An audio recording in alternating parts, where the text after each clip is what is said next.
अनुपमा से पहले इस घर पे मेरी बा का हक था और उसने मेरी बा का हक गिरवी रख दिया। वनराज,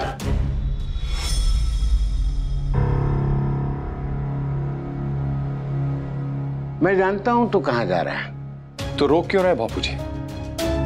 मुझे बा के पास जाने दीजिए, उनसे बात करने दीजिए। तू फिक्र मत कर, लीला को मैं संभाल लूंगा। बापूजी कम से कम अब तो अपनी बेटी का नहीं, बा का साथ दीजिए, अपनी पत्नी का साथ दीजिए। मैंने तो हमेशा अपनी पत्नी का साथ दिया है बेटा। पत्नी का साथ और हाथ छोड़ना तूने और कहीं से सीखा होगा, मुझसे नहीं। ताना नहीं दे रहा, पर सच तो सच है।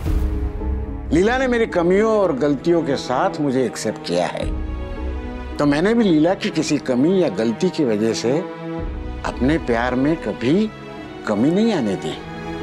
मैं अपनी पत्नी से प्यार करता हूँ, बहुत प्यार करता हूँ, और इसी प्यार की वजह से मैं वो नहीं करता जो वो चाहती है, पर वो करता हूँ जो उसके लिए सही है। बापूजी, आपको लगता है कि हमें इस बार भी अनुपमा का साथ देना चाहिए? हाँ,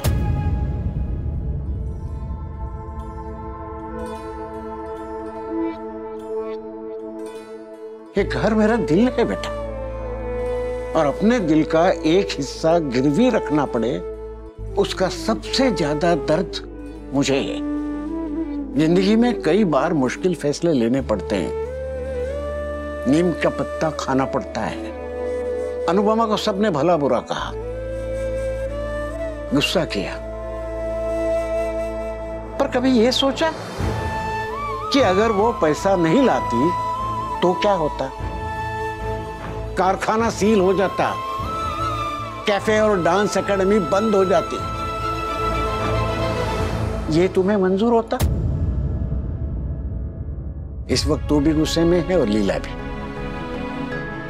बात करने में न तो तू उसे शांत कर पाएगा, न वो तुझे। उल्टा दोनों एक दूसरे का दर्द बढ़ा दोगे। इसीलिए कह रहा हूं, तू फिक्र मत कर, मैं लीला को संभाल लूंगा।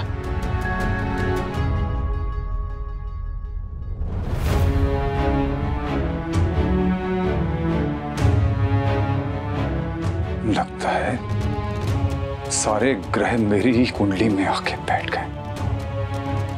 एक मुसीबत खत्म नहीं होती है और दूसरी शुरू हो जाती है। अरे लीला, मेरी बात समझना। क्या समझू? हाँ, क्या समझू? अनुपमा से पहले इस घर की बहू मैं हूँ। अनुपमा से पहले ये मेरा घर है, और उसने बिना मुझे पूछे वो घर राखी को दे दिया। अरे मैं जिसे नागिन नागिन कहती थी, वो नागिन आज मेरे ही मुंह पर तमाचा मार के चली गई। उसने मेरे इस घर को अपना घर का, मेरे चूल्हे को अपना चूल्हा का। मैं लोगों के कान पे सितार बजाती हूँ और उसने मेरी आत्मा के गाल पे सितार बजाए। मेरा सर हमेशा के लिए उस नागिन के सामने झुक गया। अरे इस घर में सब लोग अपने फैसले लेते, कोई मुझे नहीं बताता है। अनुपमा ने फैसला लिया, मुझे नहीं बताया। आपने उसका साथ दिया, आपने भी मुझे नहीं बताया। अरे मैं इस घर में कुछ हूँ कि नहीं? है आप दोनों बाप बेटी ने उस नागिन को मेरे सर पे लाकर बिठा दिया। ठाकुर जी की सौगंध, मैं आप दोनों पर इतनी नाराज हूँ जितनी आज तक नहीं हुई।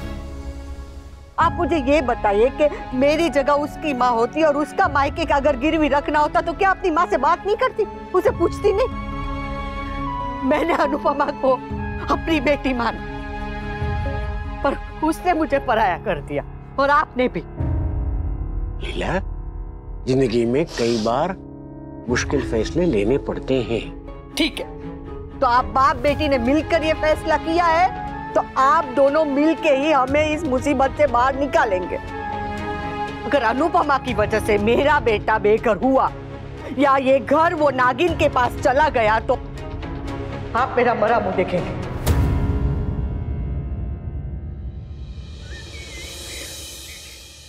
मुझे किसी भी तरह से राखी बहन के पैसे लौटाने हैं, चाहे जी जान लगानी पड़े, दिन रात मेहनत करना पड़े, और सबसे पहले फटाफट उनके पैसे लौटाने हैं। वो डांस की और भी बैच शुरू कर सकते हैं ना हम लोग। हाँ, और लोगों के घर में जाके अगर प्राइवेट क्लास लेनी पड़े तो वो भी करूँगी, कर सकते हैं ना। और शादियों का सीजन आ रहा है समर, तो वो संगीत वगैरह के लिए डांस सेट करके दे सकते हैं।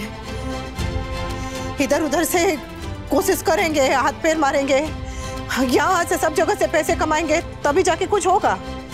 तब जाके हम राखी बहन के पैसे लौटा पाएंगे, नहीं तो पता नहीं कैसे। मम्मी आप पहले जरूरत से ज्यादा काम कर रही हैं। मम्मी एक घड़ी भी वक्त के बाद रुक जाती है, फिर उसमें चाबी भरनी पड़ती है। आप तो फिर भी इंसान हैं। और अगर आप इतना काम करेंगी ना तो बीमार पड़ जाएंगी आंटी। और अगर नहीं करूंगी ना तो हमारा घर हमारा नहीं रहेगा। करना है मतलब करना है।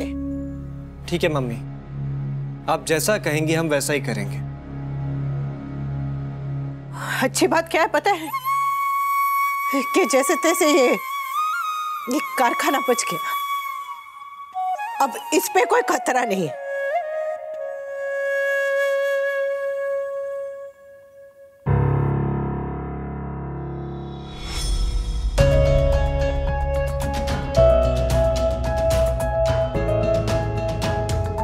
एक्सक्यूज मी, मिस्टर हसमुख शाह। जी कहिए। जी मुझे हसमुख शाह जी से मिलना है। मैं उनकी बेटी हूँ, कहिए।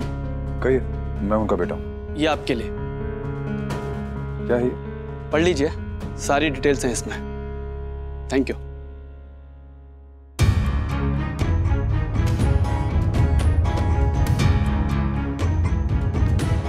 अग्रीमेंट? इसमें लेटर भी है। क्या है, क्या है ये एग्रीमेंट, ये लेटर, क्या लिखा है?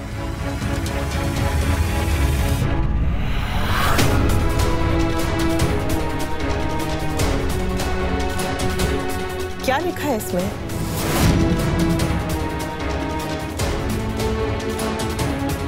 बताइए नहीं, क्या लिखा है? हा? एक कंपनी है जो यहाँ पे एक 5 स्टार होटल और स्कूल बनाना चाहती है, इसलिए उन्होंने ये आसपास की सारी जमीन खरीद ली है। और अब वो हमारा कारखाना खरीदना चाहते हैं। क्यों? क्योंकि वो ये सब डिमोलिश करेंगे, उसके बाद ही यहाँ पे वो 5 स्टार होटल और स्कूल बना पाएंगे। अगर हम बेचने से मना करते तो? इस कारखाने की जितनी कीमत उन्होंने ऑफर की है ना, कोई बेवकूफ होगा जो मना कर देगा। कितनी? 5 करोड़ रुपए।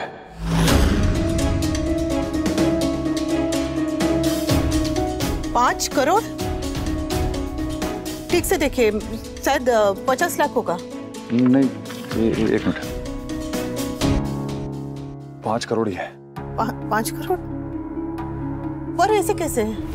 कोई यहाँ आया नहीं, किसी ने ये जगह भी नहीं देखी, हमसे बात भी नहीं की, और ऐसे 5 करोड़ देने को तैयार है, ऐसे कैसे? पता नहीं, उसमें लिखा है कि अगर हम लोग रेडी हो जाते हैं कारखाना बेचने के लिए तो हमारी डायरेक्ट ओनर से मीटिंग होगी और वो हमें वहीं का वहीं 5 करोड़ रुपए का चेक दे देगा। कौन है ये ओनर? कहाँ से आए? कैसा आदमी है? कहीं ये भी तो फ्रॉड नहीं है? और उसे इसी जगह पे होटल और स्कूल क्यों बनाना है? पता नहीं, इस पे तो कोई अनुज कपाड़िया लिखा हुआ है। अनुज कपाड़िया? 5 करोड़ हमारी कारखाने की जगह की? कहीं ये ठग-बग तो नहीं है ना? नहीं बा, मैंने अनुज कपाड़िया के बारे में पता किया, वो बहुत बड़ा बिजनेसमैन है और उसकी मार्केट में रेपुटेशन बहुत अच्छी है। और अगर उसने आसपास की सारी प्रॉपर्टीज खरीद ली है तो सोचो वो हमारा कारखाना खरीदने के लिए कितना डेस्परेट होगा। दैट मींस कि हम लोग ये डील अपनी शर्तों पर कर सकते हैं। अब 5 करोड़ तो दे रहे, अब उसकी जान लेगी क्या? बा, ये बहुत अच्छा ऑफर है और इस वक्त 5 करोड़ हमारे लिए लाइफ चेंजिंग अमाउंट है। आज से पहले हमें पैसे की इतनी जरूरत कभी नहीं पड़ी बापूजी। राखी दवे का 20 लाख का कर्ज है, विद इंटरेस्ट EMI चुकाते चुकाते उम्र गुजर जाएगी, लेकिन लोन खत्म नहीं होगा, ऊपर से बैंक का लोन अलग।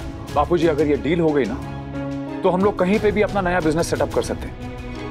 बात प्रैक्टिकली बिल्कुल सही है, लेकिन कारखाने के साथ कूल रूट के इमोशंस जुड़े हुए।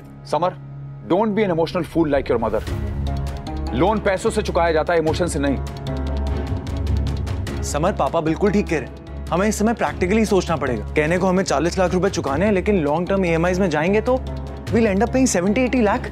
और अगर हम इतने पावरफुल लोगों का ऑफर रिजेक्ट करेंगे, वो लोग किसी ना किसी तरीके से हमारे ऊपर प्रेशर डालेंगे। इन लोगों को अपनी बात मनवाने के ना 100 तरीके आते हैं। वहां मुझ में और अनुपमा में फर्क है। अनुपमा को ठग लिया गया था, मुझे कोई ठग नहीं सकता है। और अगर मुझे इस डील में 1% की भी प्रॉब्लम नजर आई ना या शक हुआ तो मैं इस डील को कैंसिल कर दूंगा। पर यह मौका अगर हमारे हाथ से निकल गया ना, तो हम लोग राखी दवे के चंगुल से कभी नहीं निकल पाएंगे।